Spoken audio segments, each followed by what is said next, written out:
അതേ ഡാറ്റ പോയാലും കുഴപ്പമില്ലാന്ന് ഓർത്തിട്ട് ഞാൻ ഫോണ് റീസ്റ്റോർ ചെയ്തു. ഇതിപ്പോ അടുത്ത കുറിച്ച് അടുത്ത വള്ളി എന്താണ് ആപ്പിൾ ഐ ഡി പാസ്വേഡ് പറഞ്ഞു.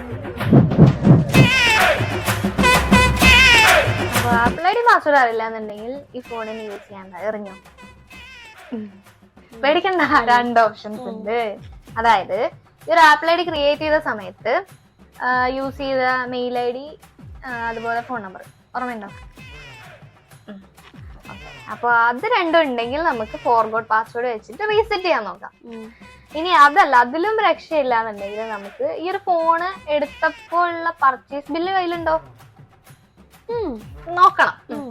അപ്പൊ ആ പർച്ചേസ് ബില്ല് ഉണ്ടെങ്കിൽ നമുക്ക് ആപ്പിളിന്റെ സർവീസ് സെന്ററിൽ പോയി കഴിഞ്ഞാൽ അവരത് റീസെറ്റ് ചെയ്ത് തരും. പർച്ചേസ് ബില്ല് വേണം. ഇത് രണ്ടും ഇല്ലാന്നുണ്ടെങ്കിൽ വേറെ എന്തെങ്കിലും ഓപ്ഷൻ ഉണ്ടോ? രണ്ടും ഇല്ലെങ്കിൽ പിന്നെ തേർഡ് പാർട്ടി ഓപ്ഷൻസ് ഒക്കെ നോക്കേണ്ടി വരും. ബട്ട് അത് എത്രത്തോളം സക്സസ്ഫുൾ ആണെന്ന് പറയാൻ പറ്റില്ല. എന്നാ പിടിച്ചോ.